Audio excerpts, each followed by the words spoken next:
Brought to you by Agilus Diagnostics. Health test की बात आती है तो मैं भरोसा करता हूँ India's largest diagnostics company Agilus diagnostics. खुद को टेस्ट करते रहो।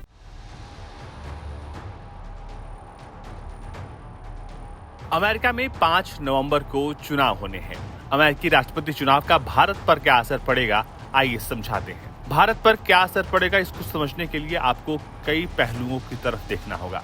सबसे पहले अमेरिकी चुनाव में भारतीयों का क्या रोल है, तो आपको बता दें कि बड़ी संख्या में भारतीय अमेरिकी चुनाव में हिस्सा लेते हैं और इसी वजह से हर अमेरिकी राष्ट्रपति उम्मीदवार उन्हें अपनी तरफ करने की कोशिश करता है। लेकिन कहा जा रहा है कि अगर अमेरिका की सत्ता में परिवर्तन होता है तो क्या भारत पर इसके सकारात्मक या फिर नकारात्मक प्रभाव पड़ेंगे। तो एक तरफ ट्रंप हैं जो भारत के साथ मैत्रीपूर्ण संबंधों के पुराने पक्षधर हैं, उनकी और पीएम मोदी की दोस्ती जगजाहिर है। तो वहीं दूसरी तरफ कमला हैरिस हैं जिनके भारतीय मूल की वजह से भारत के लोग उन्हें ज्यादा करीबी मानते हैं। हालांकि पीएम मोदी के हालिया अमेरिकी दौरे के बावजूद पिछले कुछ समय में चीजों को लेकर भारत और अमेरिका के बीच तल्खी आई है। अमेरिका ने खालिस्तानी आतंकवादी गुरपतवंत सिंह पन्नू की हत्या की साजिश रचने के आरोप में एक भारतीय नागरिक पर आरोप तय किए हैं।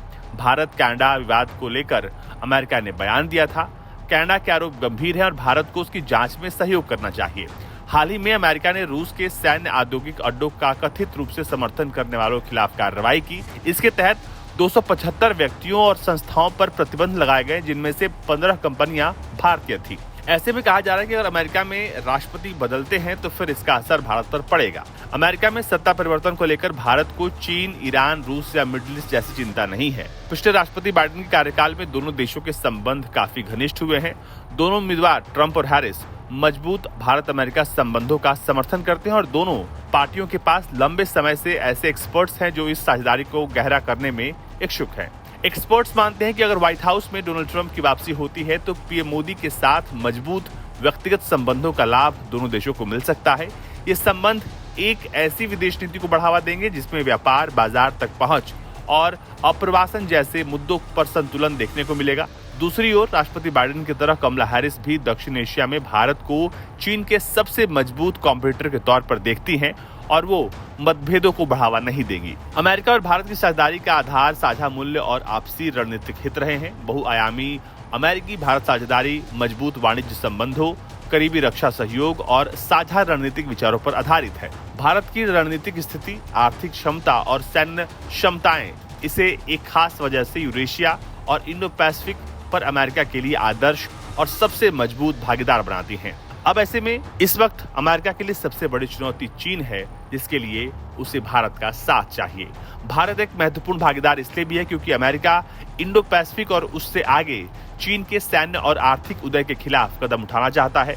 चीन के साथ भारत की अपनी दशकों पुरानी प्रतिद्वंद्विता इन साझा हितों को और मजबूत करती है। एक रिपोर्ट के अनुसार ऐतिहासिक रूप से हैरी ट्रूमैन से लेकर डेमोक्रेटिक राष्ट्रपति इस धारणा को अपनाते रहे हैं कि भारत का उदय अपने आप में अमेरिका के लिए अच्छा है। डेमोक्रेटिक प्रशासन चाहेगा कि भारत तेजी से आर्थिक रूप से विकसित हो और चीन का मुकाबला करने में भागीदार बने। वहीं अधिकांश रिपब्लिकन राष्ट्रपतियों ने भारत के साथ संबंधों को इसी चश्मे से देखा है कि भारत की आर्थिक वृद्धि से अमेरिकी कंपनियों को कैसे लाभ होगा। ड्वाइट आइजनहावर और जॉर्ज बुश का प्रशासन इसका अपवाद था। लेकिन कहा जा रहा है कि अगर कमला जीते या फिर ट्रंप, दोनों के ही जीतने से भारत का फायदा होना लगभग तय है।